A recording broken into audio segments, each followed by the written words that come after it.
All right, you guys, in this video, I'm going to explain what I'm most excited about with the Apple Vision Pro. Okay, so it's coming up and I've been really debating, like how cool is this? What is it going to be? And that kind of thing. And I realized, what it solves is it solves this, okay?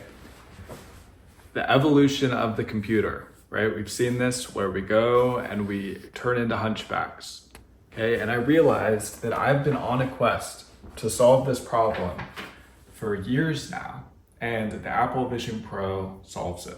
Okay, so let me give you a quick tour of my office and you can see what I mean.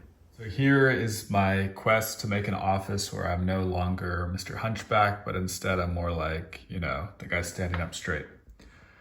So this has been an evolution, but as you can see, there's all this infrastructure, I guess you could say, these stands, these stand up and sit down desk in order to position these screens in a comfortable ergonomic position, right? And now the Vision Pro can do all this in a much, much, much better way, right? But at first I wanted to move the screen up and down so I could sit or stand, solved with the Vision Pro.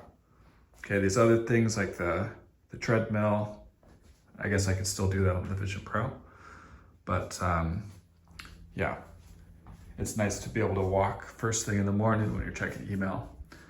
Okay, and then this thing, again, this monitor is just to have it in a comfy position. So I could sit down, have a big screen, okay, have my iPad, and then put your iPhone on here with the magnet.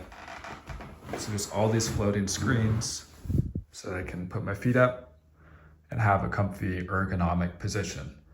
So really what the Vision Pro solves, I think the biggest thing is this ergonomics, right? I can sit, I can stand, I can walk around, and that is so cool. So that's what I'm most excited about, is this ability to place windows in space. So you have like the perfect work setup and you could avoid being Mr. Hunchback.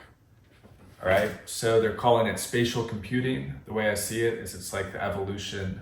It's like the next graphical user interface. So before, back in the very early days of personal computers, we just had the text-based user interface, and then the Macintosh introduced us to graphical user interface. And now we have spatial computing, okay? A spatial user interface where you can position things in space. Now, the other thing I'm excited about is that this could evolve beyond just these 2D windows. Okay, you could imagine in the future maybe something like a Maps app. Instead of it being a 2D map, it's a globe. And you can zoom in on the globe and you can put yourself in the immersive, street view, and then you can look around and stuff like that. So it's easy to imagine with Maps, but what about all the other apps? Okay, maybe there's some way of making a 3D user interface. And funny enough, years ago, actually, I think it's the first video on this channel, but I did a Udemy course where I was talking about, how can we make 3D user interfaces, because it's the future of software, right? Because back in those days, people like Evan Spiegel and Mark Zuckerberg were talking about, the future with the spectacles and with the Oculus and stuff like this. So now it's finally here and we have this spatial computing. Okay, so it'll be super cool to see how it evolves. Obviously now we have the 3D camera, which is exciting, right? So you could do it on the goggles, which I think is sort of silly. I remember with the spectacles, it was so hard to get a good shot when it was on your face. But if you could actually control the camera and position it in places, it was much better.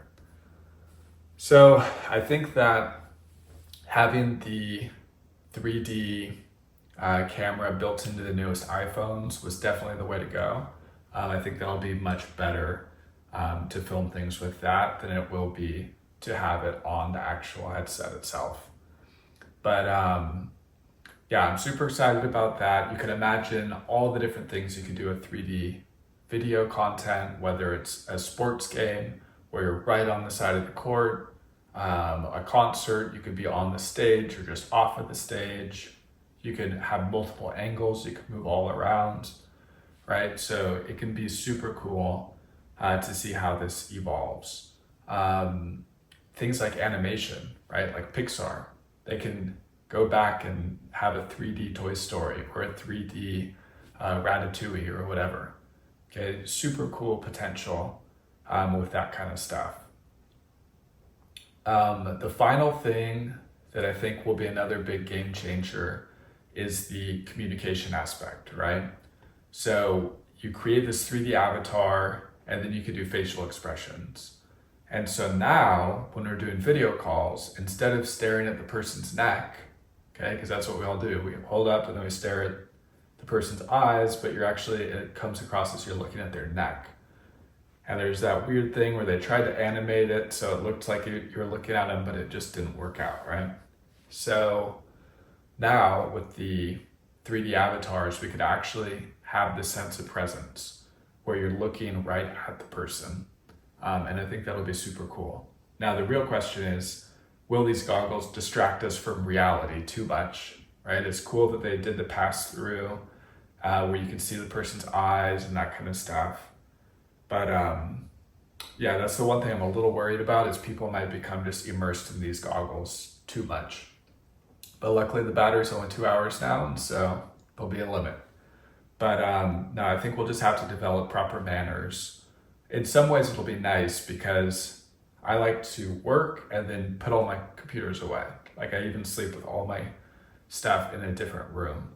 So it'd be nice if I'm working, I'm in my goggles, and then I'm done working and I'm out in the real world, right? And the phones are definitely annoying, how everybody's on their phone nowadays, but with proper manners, we can kind of hopefully navigate around it.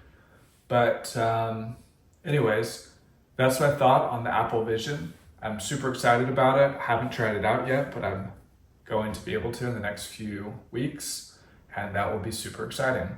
So thanks for watching, and I will see you in another one.